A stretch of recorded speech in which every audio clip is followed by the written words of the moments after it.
has spent her life caring for others, bringing life into the world.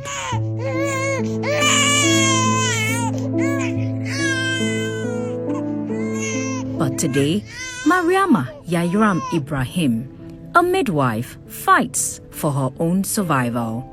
A battle against a disease that has drained her strength, her finances, and her hope.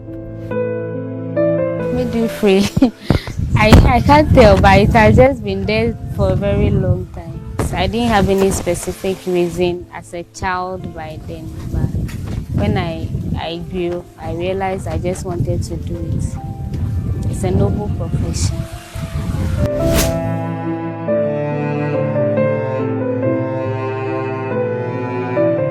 I was actually at work when it came, and we were two on duty, but the second person wasn't even available at that time. So I was alone in the ward when I saw the message.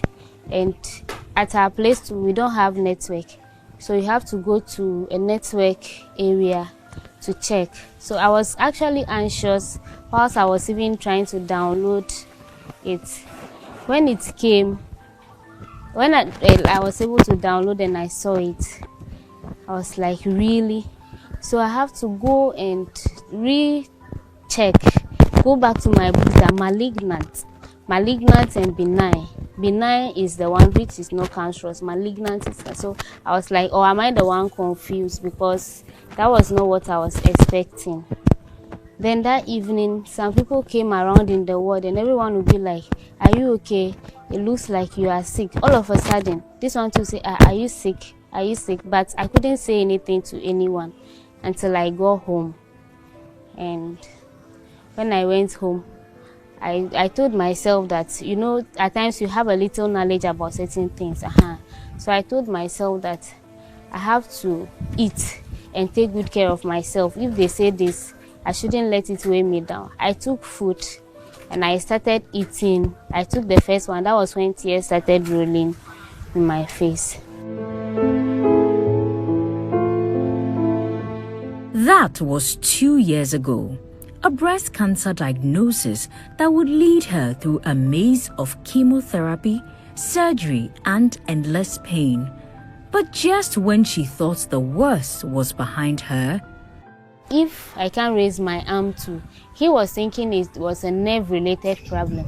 But because I can't raise the arm on the same side, then it will be brain-related. So I should rather do a head CT scan. So I went to do the head CT scan. But unfortunately, they won't explain the results to you. So keeping that result till, that was a weekend, Saturday, till Monday, for me to even get the explanation was very difficult for me. I kept it and I was waiting till Monday. I went to Kolebu. Then the doctor just said, why am I here? And I told him, I'm supposed to come and start radiotherapy. But this is what I'm experiencing now. I can't walk well. And it's usually automatic. Immediately you try to raise the leg, then the arm will clench and become this way. You won't do anything about it. When you even try to put it down, unless you use the second one to do it. But it doesn't move on it doesn't reflect on its own like that. So and I told him that this is what has happened, but actually I was supposed to come and do a radiotherapy for the breast. And he said, oh, okay. So what is happening now is that it has spread to my brain. So I'm fortunate that I'm able to detect it early. And that is because the part of the brain that it has affected is the part that controls the movement of this side of my body. So if not that it has even reflected in my movement or anything, I wouldn't even know. Then it will spread. So I shouldn't worry. So far as I've been able to go through the first one, I'll go through this one too. That was when I started crying. The first one, all those times, I didn't cry like that. But for that one, I cried and he introduced the clinical psychologist to counsel me and all that before we start treatment. From the beginning, it wasn't easy.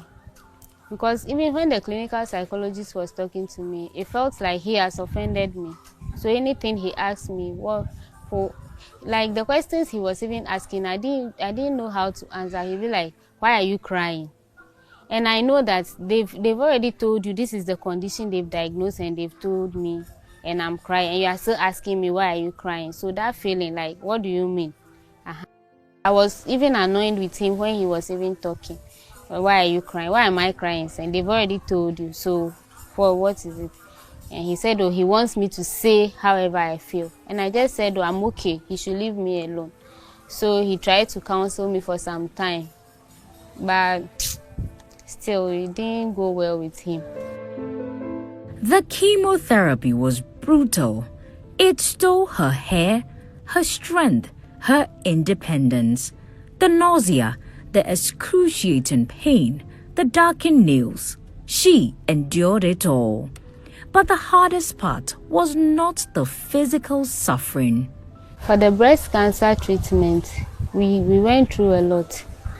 But because it was every 3 weeks, at least by the time the month will end, your salary will come, your family will also support you in a way.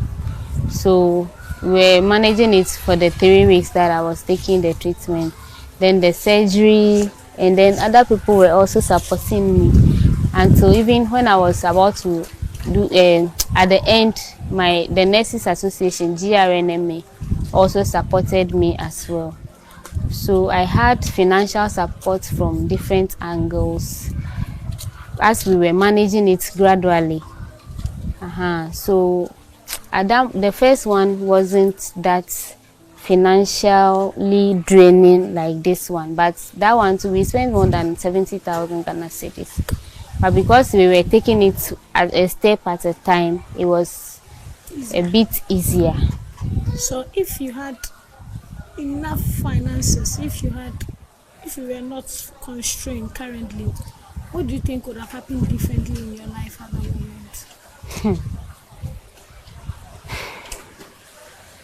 Finances at this point, I don't know what to say, because right now with this treatment, that's the only problem we have. £20,000. That's what stands between Mariama and a fighting chance. During the treatment of the breast cancer, we spent an amount of over 70,000. With the help of close family and friends, they were able to support us, and we were able to go through the breast cancer. But with the brain tumor, we couldn't afford it. It was too much for the family. So we are pleading on Ghanaians, everybody, to help us, to have pity on my sister, because this is not how my sister is. My sister is not like this. The condition that she's going through is not easy. At times she will wake up and she cannot even see. My sister cannot see anything. Then she will close the eyes, and the eyes will be blinking. And we will all be praying on God, and things will calm down a little bit. At times when the seizure comes, at times seizure too comes in. It comes and my sister will be like somebody who is in coma. She cannot talk, she cannot move her body. All you will see is that she is lying unconscious. With prayers, at times we take her to hospital, then that one too will pass. People of Ghana, my sister is Yairama Ibrahim. Her condition is worse. It's very, very worse. If you look at her, this is not how she is. Those who come into contact with her will attest to that this is not how my sister is. My sister is somebody who likes helping others, and she wants to go back to her work. At times when we go to the hospital and she see others wearing the uniform, she will just call me, sister. Hey, so I was also like this. I want to come back and save life. Please help us, Ghanaian. Help us with your donation. We want to save our sister's life. She just started, she's just 30 years. She's too young for this. Please, Ghanaian, we are pleading with you. Help us, and God will help you all. She does not want pity. She wants life, a chance to return to the profession she loves, to bring more babies safely into the world. If I had money, I'll leave the country and go for treatment outside. Actually, the chemotherapy I was using for the second treatment has not treated me well at all. This is not me. My face is not like this. This is all from the chemotherapy. And it's even changed my skin complexion. First, it's peeled off and became yellow. It's now coming back a little because I've been off treatment for quite some time. At times you wake up, you can't raise your arms, you can't raise your legs. Even today, this hand is difficult to raise and use it. I'm just forcing to use it because I have to. If not, it will remain like that. And it has given me a lot of side effects. I'm bloated. I had sores on my body that I have to treat. A lot of things were just coming in. My vision too is disturbed. I forget things easily. I can be holding something and it falls from my hand. So it comes with a lot of side effects, which has brought us to the point that they are recommending that we buy a different chemotherapy, which is a foreign drug and is very expensive. And it's not something that we can buy gradually or be taking a step at a time like we did in the first treatment. So I just want to plead with anybody that God will touch their hearts, then they help to support me financially, spiritually, pray for me, and then support me financially so that we can afford. Mariama clings to hope, but with each passing day, it slips further from her grasp. She waits, but time will not wait for her. For Joy News, Grace Aqua.